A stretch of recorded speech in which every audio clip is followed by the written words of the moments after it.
آخری خطبہ جمعہ کے بعد آپ اتفاق مسجد کو ہمیشہ کے لیے خیر باد کہہ آئے تھے۔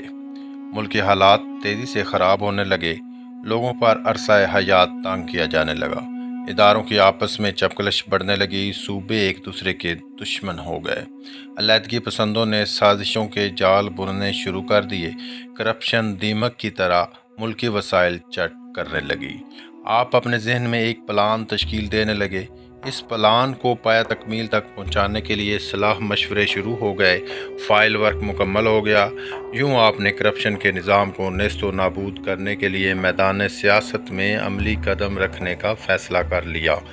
پاکستان کی بربادی کی پوری داستان آپ کی آنکھوں کے سامنے بکھری پڑی تھی۔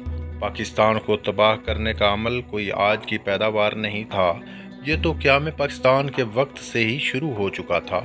میدان سیاست میں قدم رکھنے سے قبل آپ اچھی طرح جانتے تھے کہ یہاں قدم قدم پر شکاریوں نے جال بچھا رکھے ہیں، وہ جال جنہوں نے قائد اعظم کے اصولوں کو قید کر لیا، وہ جال جس نے قائد ملت لیاقت علی خان کو 16 اکتوبر 1951 کی صبح راولپنڈی میں سانسوں کی ڈوری سے آزاد کر دیا۔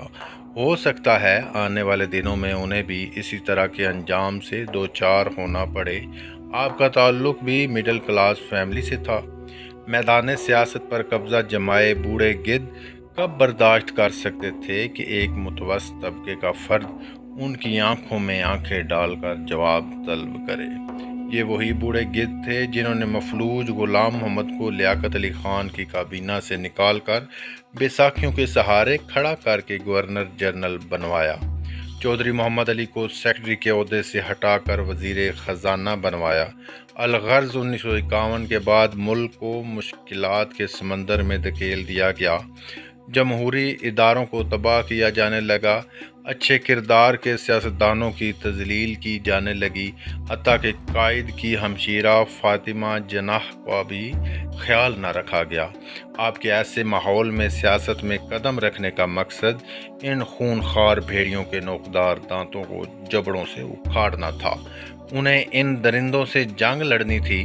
سیاست میں قدم رکھتے ہی آپ کے خلاف پروپیگنڈوں کے سپیکر آن کر دیے گئے، کردار کشی کی خاطر لابیاں حرکت میں آ گئیں، کل کے دوست اور عقیدت مند آج کے دشمن بن چکے تھے۔ آپ پر خوابوں میں حضور صلی اللہ علیہ وآلہ وسلم کی زیارت کے جھوٹے بہتان باندھے جانے لگے۔ وہ لوگ کوئی غیر نہیں تھے، جو لوگ 7 سال تک آپ کی جوتیوں کے تسمے باندھتے رہے، ایک دم سے دشمن کا روپ دھار گئے۔ جو 7 سال تک آپ کے آگے پیچھے پھرتے رہے، انہیں ایک دم سے عیب نظر آنے لگے۔ وہ جو کل تک خود پوچھتے تھے کہ آپ کہیں امام مہدی تو نہیں، آج وہی خوابوں اور بشارتوں کے قصے اخبارات میں چھپوا رہے تھے۔ وہ لوگ جانتے تھے کہ لاکھوں دیوانے ان کے ایک اشارے پر اپنی گردنیں تک کٹوا سکتے ہیں۔ وہ ان کی اس عوامی قوت کو اپنے لیے استعمال کرنا چاہتے تھے، لیکن انہوں نے انکار کر دیا۔ یوں ان کے خلاف جی بھر کر زہر اگلا جانے لگا۔ تسخیر کائنات یا راہ عزیمت کا سفر کتنا کٹھن، کتنا پرپیچ اور کتنا مشکل ہوتا ہے، یہ عظمت کے ان میناروں سے پوچھئے جو اس راہ کے مسافر رہے ہیں۔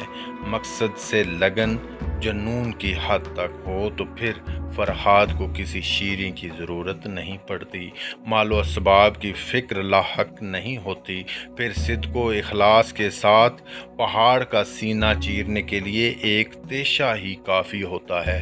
سو آپ کا سفر بھی منزل کی تلاش میں بے سر و سامانی کے عالم میں آگے بڑھتے بڑھتے اس انتہا تک آ پہنچا جہاں حاسدوں کا حسد، تنگ نظروں کی وحشت، کم ظرفوں کی کم ظرفی، جلنے والوں کی جلن کبھی پروپیگنڈا بن کر، کبھی فتووں کی صورت میں، کبھی جان لیوا حملے تو کبھی تہمتوں کے انبار بن کر آپ کا راستہ روکنے کی کوشش کرتے رہے۔